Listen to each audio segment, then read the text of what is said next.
I'm Sam Lyons, and welcome to this episode of Acoustic Guitar Friday.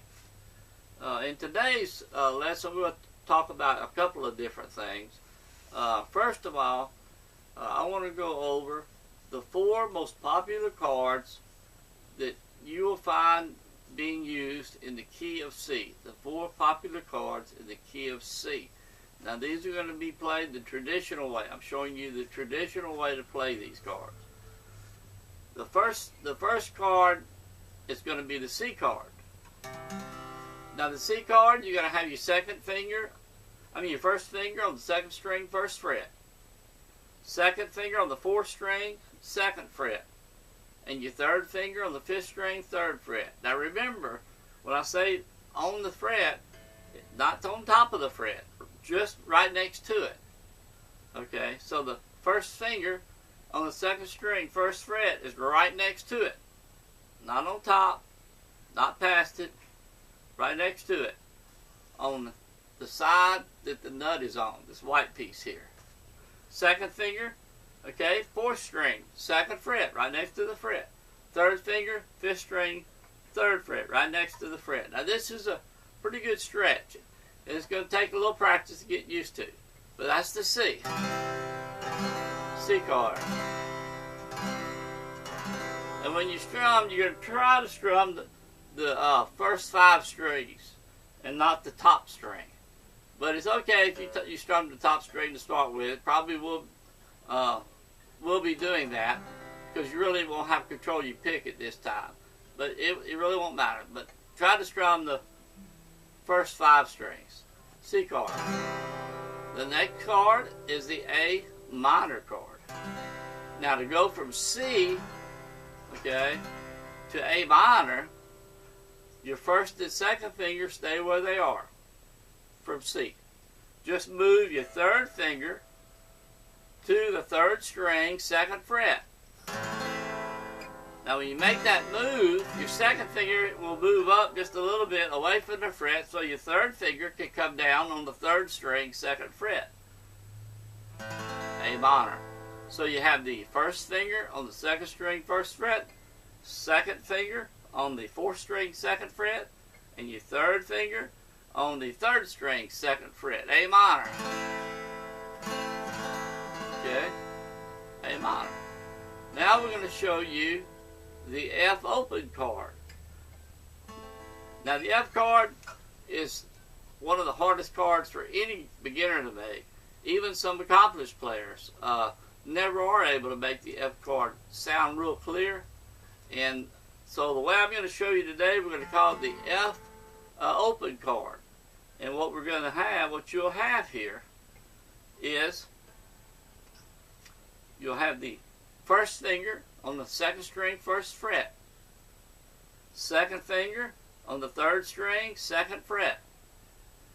Okay, your little finger on the 4th string, 3rd fret for the little finger. And then your 3rd finger on the 5th string, 3rd fret. F open. Okay, so 1st finger, 2nd string, 1st fret. 2nd finger, 3rd string, 2nd fret. Little finger, 4th string, 3rd fret. And your 3rd finger on the 5th string, 3rd fret. Okay? That's open F. Okay? And of course, if you're going to go back to C from this chord, you just move your 2nd finger up 1 fret and take your little finger off and you're back to C. Go to A minor. To F. The 2nd finger moves down, the 3rd finger stays where it's at, and the little finger comes in on the 4th string, 3rd fret for the F open. Okay. And then now we're going to show you the G chord. Now a lot of you already know that when I'm playing in the key of G, I always like to use what I call the G magic chord, where we're playing the 5th and 6th strings, 2nd, 3rd fret, and I've got my 3rd and 4th finger locked in on the bottom 2 strings on the 3rd fret. That's when I'm playing the key of G. But today we're going to talk about the standard full G. First finger on the 5th string, 2nd fret. Third finger on the 6th string, 3rd fret. And your 3rd finger on the 1st string, 3rd fret, G. Okay? Strum all strings. So again, we're going to play C. And then we're going to go to A minor. Okay, then we're going to go to F. Remember how we did the F now? Your 2nd finger just drops down 1 string. Okay? And then you'll add your little finger on the 4th string, 3rd fret. And that puts you to the F open. And your 3rd finger stays on the 5th string, 3rd fret. And then the G.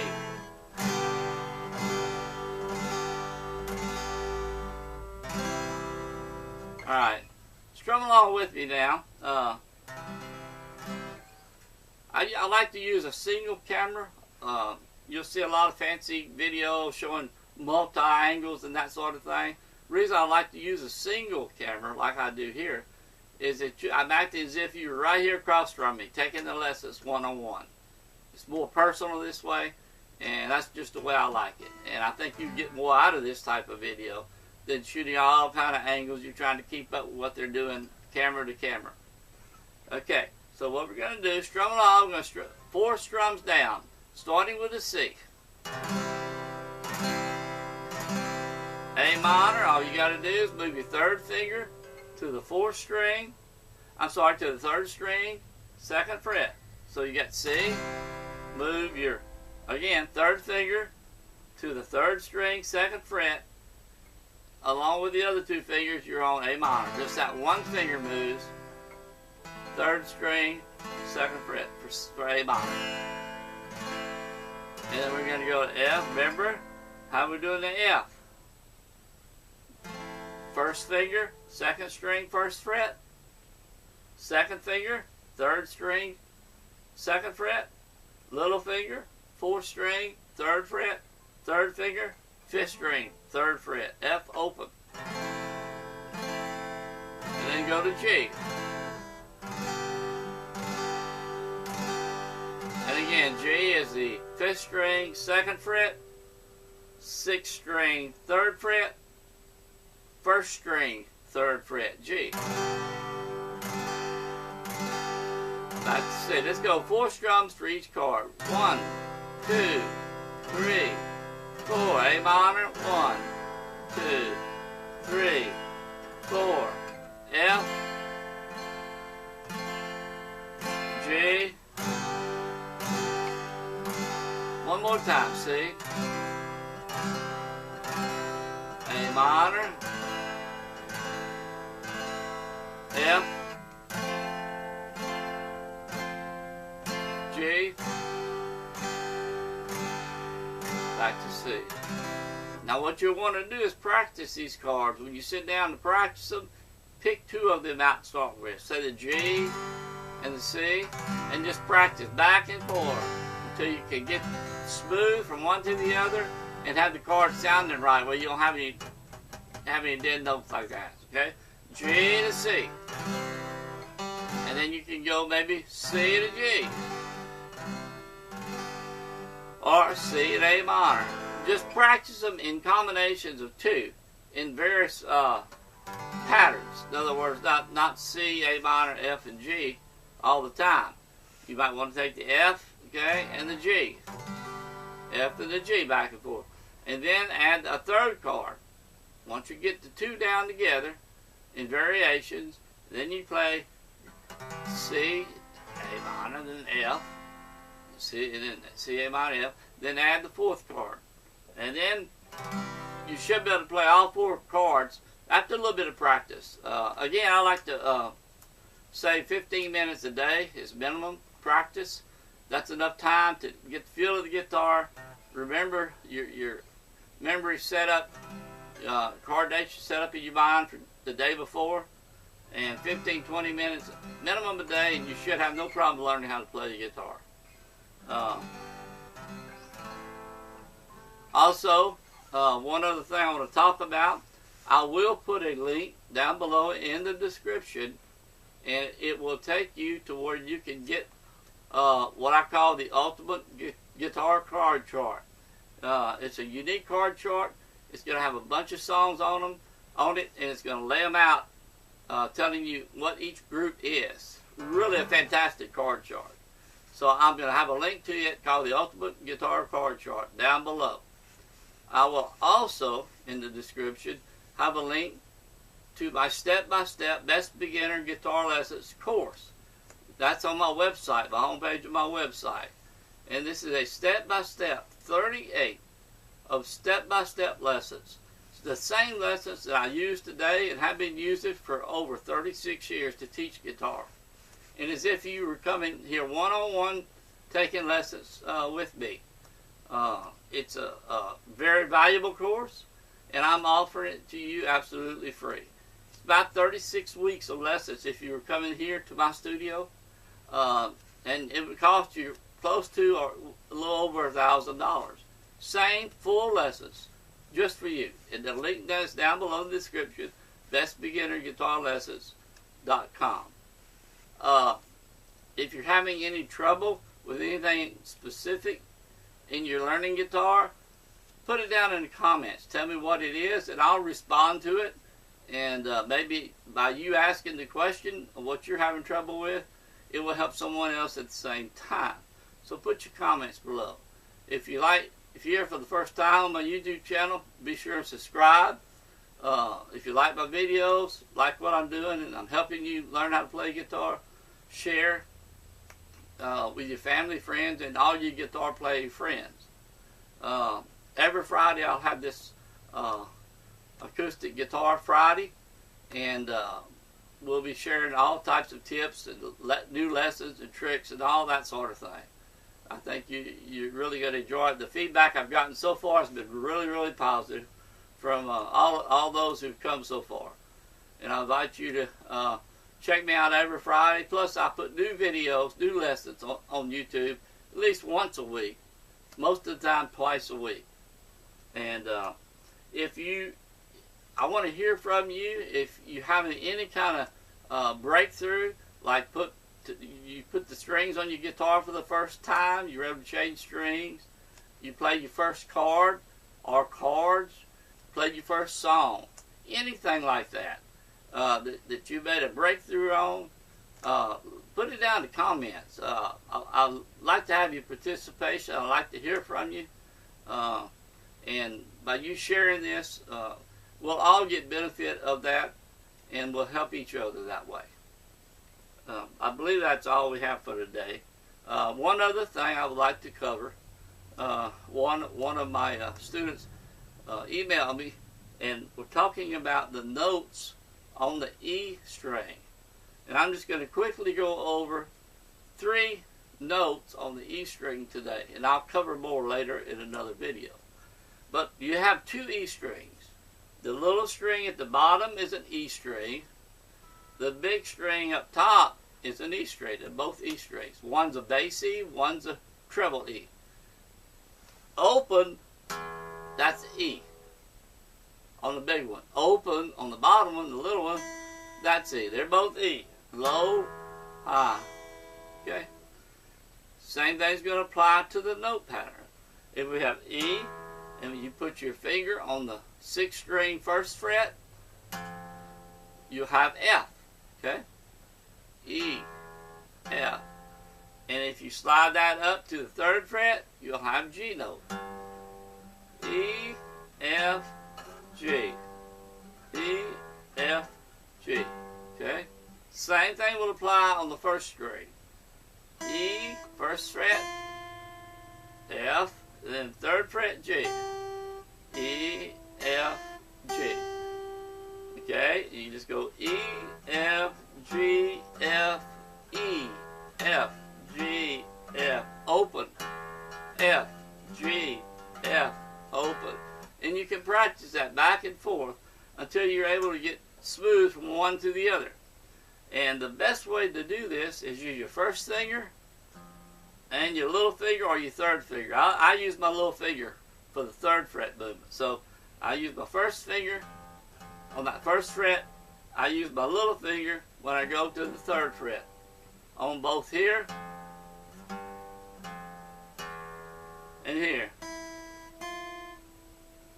There it is. Again, you can use your third finger if you want. If it feels better and more comfortable for you, that's fine. And again, one other thing I want to talk about, if you're having trouble making chords when you first start, your first 2 chords, 3 chords, 4 chords, whatever it might be, don't forget to you can use a capo. This is the secret weapon for beginners to get to where you can play the chords, sound them clear, and play them easier. And what it does, many of you already know this, but what it does, if you put that capo here and put it across, say the 3rd fret, you can put it anywhere along the neck here. What it does, it condenses, it brings the distance between your strings and the fretboard closer to each other, so you don't have to put as much pressure. It makes the tone of the key sound go up, so the sound goes up. But if you're playing the G chord up here, I can't play it up here. I have to play it down here, and I'll play it the same way as I play it up here. I play it 2 frets up from the capo, because the capo is acting like the nut right now, except it's here on the 3rd fret. So I'll play G just like I was playing up here, starting on the 2nd and 3rd fret. Here, 2nd and 3rd fret. But the chord is played the same way. You see? Get you a capo. Get you a capo. If you're a beginner or even an advanced player, if you're having any kind of trouble with playing chords, this will take all that trouble away. And you can put it down for like even on the 5th fret. Play the same chord position, but you use that capo and it's going to make it so much easier to press. It does other things too. We'll cover that in other videos, and I have some other videos that talk about the capo. You can check them out here on my YouTube channel. But this will make all the difference in the world, and you'll be able to play those chords and play them correctly. And I will be going over a little chart showing what the capo does as you move it from one fret to the other, how it changes the chord or the key, and how you can transition from one chord to another by using the capo, making it from a hard chord to an easier chord to play. Very, very, very important. It's like I say, it's $10–15. Be sure to get you one. I have a link to the little Kyser, like the one I just showed you, that I use. I've been using it for years. I think they're $10–15, something like that on Amazon. You can get them at your local music store. Might pay a little bit more there. I don't know. I don't know what prices are locally anymore, but I will have a link down below in the description for the tuning. Just take a look at it, and you can read about it and what it does on that link, through that link. And again, leave your comments. Let me hear from you. Let me know what you're having trouble with, what you like. Am I helping you in any way? Hopefully I am. So let's go play some guitar, and I'll see you next time.